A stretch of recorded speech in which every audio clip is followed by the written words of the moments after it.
What up, all my fight fans? So, some crazy, crazy drama happening in the world of the UFC. And I'm talking about Nate Diaz.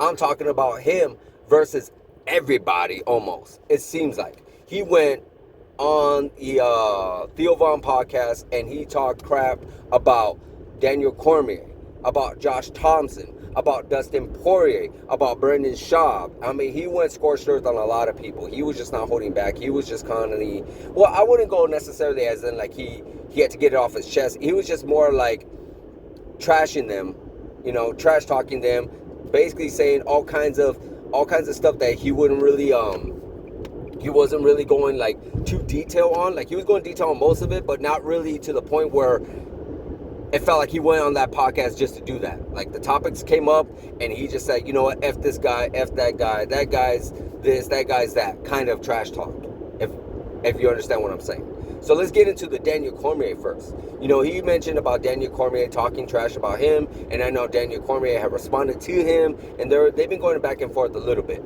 But he had mentioned that about how Daniel Cormier was crying, how Daniel Cormier was this I guess you could call him a podcaster maybe at this moment, but he was just somebody that, he didn't feel like Daniel Cormier career wasn't what it should have been, or career wasn't all that great. He shouldn't be criticizing anybody. Daniel Cormier shouldn't be criticizing anybody. Well, at the end of the day, who had a really better career? Of course, Daniel Cormier. He's a Hall of Famer for sure. The guy wrestled in the Olympics. He became a champion in Strikeforce. He became a double champion in the UFC. So yeah, he definitely had, when it comes to credentials, a better career. But what Daniel Cormier has said, and of course I just backed him up on that his career was definitely that. And of course, he only had 2 losses, and that was against great fighters like Jon Jones and Stipe Miocic. And he only lost, I believe, 4 times. I believe, not 2 times. He lost it 4 times. 2 times against the exact same opponents that I just mentioned. Where Nate Diaz, his career, I believe, is like 20-12 or something to that nature. Where he's only had like 17 wins in the UFC and like 12 losses or something like that. But Daniel Cormier, I mentioned that, Nate Diaz isn't a great fighter. I remember even him and Ben Askren were talking about it, how Ben Askren, he doesn't feel like Nate Diaz had a really, really good overall fighting career with his record. And then, of course, Daniel Cormier, I mentioned that, yeah, he did make a lot of money, sure, but at the end of the day, he wasn't at the same caliber as him. And he would never be in the Hall of Fame. Well, I do agree to a certain extent what Daniel Cormier has mentioned, that yes, he did have a better career than Nate Diaz, that yes, he didn't win as many fights, and he did have a lot of losses, but Nate Diaz, I do believe, should be in the Hall of Fame. Why? Not just because of his great fight that he had with Conor McGregor, but Nate Diaz did beat a lot of great high-level opponents as well. He did beat champions and people that fought for champions and people that were in champions in other organizations. Like he did beat Anthony Pettis, who was a champion. He did beat Conor McGregor, who was a champion. He did beat Tony Ferguson, who was an interim champion.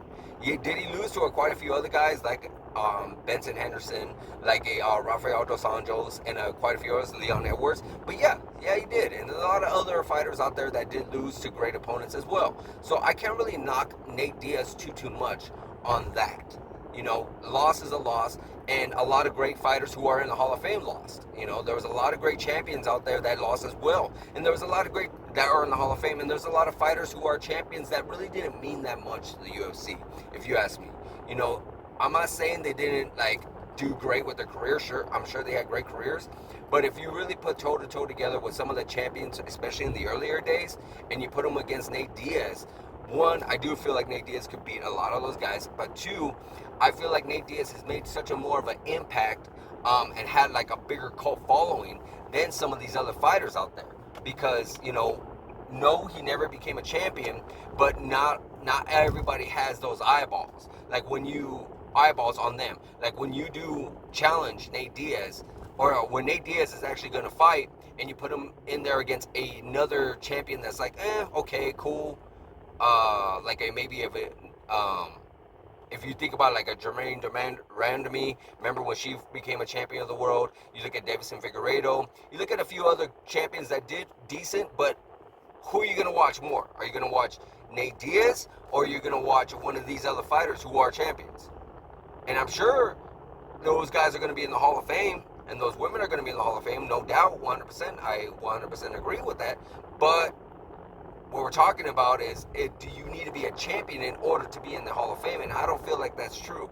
I feel like you could make a statement and stand alone within the championship, within the UFC, and make your mark in becoming in the Hall of Fame, 100%. You know, I don't really feel like that. So that's the only thing that I definitely do disagree with Daniel Cormier. All the other stuff, yes, he did do great things in his career that stands alone more than Nate Diaz did, for sure. 100% goes without saying. But yeah, with the whole crying thing, I strongly disagree with Nate Diaz. I really feel like he shouldn't have done that. I really feel like he shouldn't have said that because, you know, I remember he even mentioned that to Brendan Schaub when Brendan Schaub was talking about how, you know, his friend Shane Carwin was going through a lot of craziness and going through some hard times with himself as well, financially. And, you know, it was very emotional for Brendan because they both came up together, him and Shane Carwin. And there's nothing wrong with that. The hardest and the strongest gangsters out there, I'm talking about the toppest of the level, the most dangerous, most evil men in the world, have broken down and cried before as well. And I'm talking about the strongest and toughest fighters in the world. I'm sure even Mike Tyson, you know, some of the hardest fighters you've ever met, I'm sure have broken down and cried before. So it's like there's really nothing wrong with that. So for Nate Diaz to actually make fun of these two fighters, and I'm sure a few others, to say that, that's really, really wrong. Like, that's not something you should have done. You know, I'm sure Nate Diaz has probably even shed a tear or two himself during his time. It is what it is. There's nothing wrong with it. Nothing really wrong with any kind of grown man crying. So for him to go hard on Daniel Cormier for that, that's definitely not cool. But I definitely disagree with Daniel Cormier and Ben Askren feeling that Nate Diaz's career wasn't as great as it was. It was actually a really great career. A really great career. The guy's made a lot of great money. The guy became a really big superstar. You know, he was fighting from the bottom up. He was fighting to the point where, like, you know, he had really a shitty contract, so he definitely fought out of that and made millions and millions of dollars, something that not a lot of fighters get to do. And he's fighting at a high level. He did fight for a championship belt. It did not go his way, but he did fight and beat a lot of great champions, and not a lot of fighters are able to do that or say that as well. So I do feel like Nate Diaz did have a great career, and I do feel like Nate Diaz should go in the Hall of Fame. As far as what happened with him and Josh Thompson, we all know him and Josh Thompson fought each other a couple years ago. Well, not more. Jesus Christ, it's probably been longer than that. It's probably been like 10 years, if not more. Probably even close to 15. I mean, these guys fought a long time ago. And Nate Diaz got knocked out or stopped by Josh Thompson, you know, and he got head kicked and it was over. And Josh Thompson has that only victory over him that is by far the most highest level victory. If you got to remember, if we're talking about Nate Diaz's career again, he really did not lose by like a lot of knockouts or submissions or brutal KOs. Not really. He lost a lot of decisions. He lost a lot of fights that, you know, could have probably even gone his way. You know, there was a few fights on there that was like, hey, you know what? I probably could have gave that to Nate Diaz. So it's not really too hard. But Josh Thompson did stop him and did beat him 100% crystal clear. But for him to be like, I know Nate Diaz basically said like, hey, suck my dick to Josh, because he felt like Josh, you know, was calling him out, and he shouldn't have called him out because he already won. And he felt like, you know, he had a few words regarding Josh Thompson saying that who really won that fight, as if Nate Diaz thinks he could have won that fight, you know, because Josh Thompson was just running around a lot, that he was scared. And, you know, I disagree with that. I saw the fight. It was a great stand-up fight. No one was really running. No one was really hugging. No one was really wrestling and holding each other to the ground. It was a really good fight for Josh and Nate. And I can understand why Josh wants a rematch. I mean, I wouldn't say why not, because, you know, I don't understand, or excuse me, I wouldn't disagree with it, because, you know, Nate Diaz is a superstar and he is a big payday. So there's nothing wrong with that, 100%. And Nate Diaz, if anything, I would want a rematch with him too, especially because I do believe he's a lot better today than he was back then. And I do believe it could be a lot more competitive fight. So I want to see why not. Like, hey, let's do this. You know, there's a few fights that he fought that I felt like, well, it didn't really make that much sense. I would have much rather seen him against Josh Thompson, because there's history there and there's some bad blood there, as you can see. You know, and again, there's nothing wrong with Josh Thompson being a podcaster or some kind of you know, I want to say journalist, but basically a podcaster, giving criticism to Nate Diaz because Josh Thompson's been there, done that, got the T-shirt, done the dance, became a champion of the world in his own organization as well. I believe it was either Strikeforce, could believe that was that one that he was champion in, and he had a great trilogy against Gilbert Melendez, which is Nate Diaz's friend. So yeah, he has that right, and he's earned that right to actually criticize a little bit of Nate Diaz and give his 2 cents on Nate Diaz, and give his opinion about Nate Diaz. And that's something that Nate Diaz really needs to work on. Like a lot of these fighters, they earned that right. They went in there, they got the job done, they had their career, like a Daniel Cormier, like a Brendan Schaub, like a Nate Diaz, or excuse me, not like a Josh Thompson. These guys went out there and got dirty, did the dirt, went in there, get in the cage, went in there, laid it all on the line, put their life on the line. So they earned that right to say what they got to say. People like myself and then like all these other podcasters and influencers and all that stuff. Maybe we didn't quite earn that right because a lot of us have not been in the cage. Maybe it was some of us done some training. Maybe it was some done some sparring and whatnot. But no, these guys are these former MMA fighters, former champions. They actually went in there and did their time. And they have that right to, they know what it's like to be in there. And Nate Diaz, just like them. If Nate Diaz ever did a podcast, he's earned that right to say stuff about the fighters that are fighting today or even later on. Because he's done it. He knows what it's like to be in there.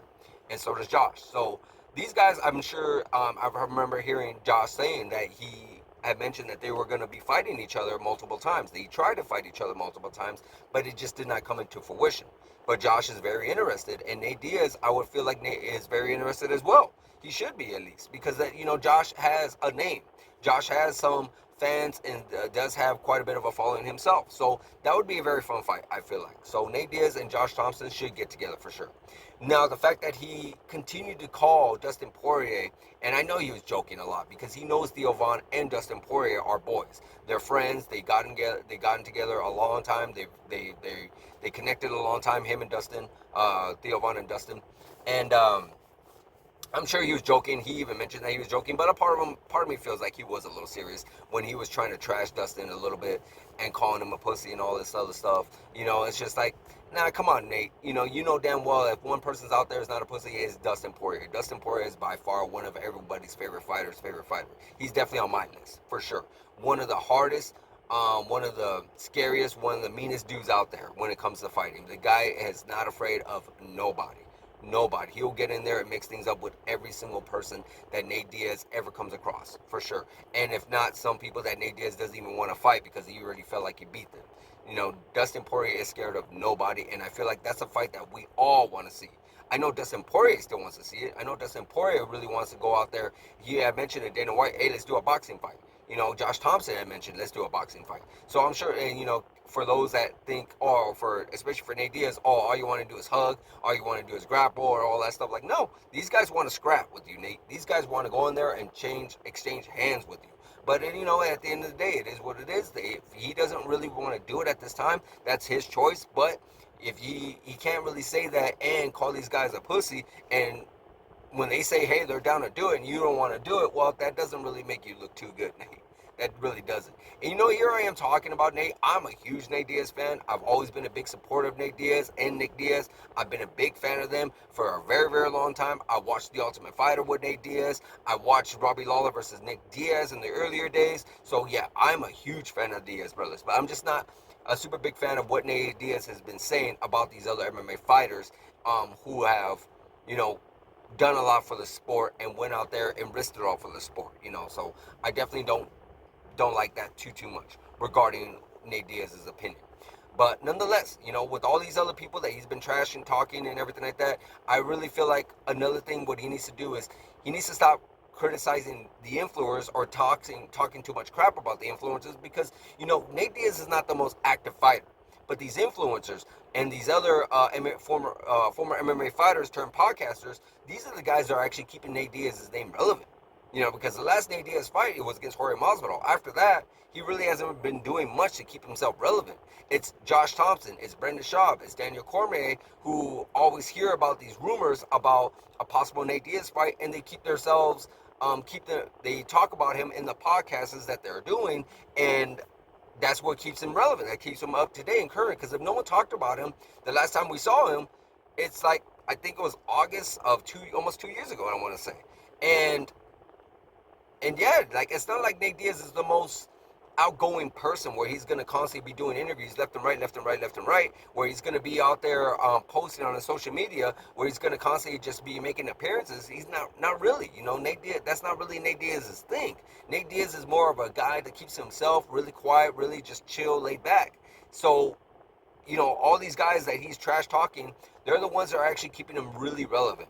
When he fights, it's big. It's really, really big. Then he really doesn't need any podcasters, even though the podcasters still help sell the fight because they tell their fans and their fans tell their friends and their family that Nate Diaz is fighting, then that gets more views to Nate Diaz. So that's what I feel like he needs to look at. Like, hey, I need to get on these guys and I need to not stop trash talking them because they're actually helping me sell. Now, he could be just just be playing a part, playing the character and trash talking everybody and could continue being the gangster that he wants to be and building the fights up that he's a part of.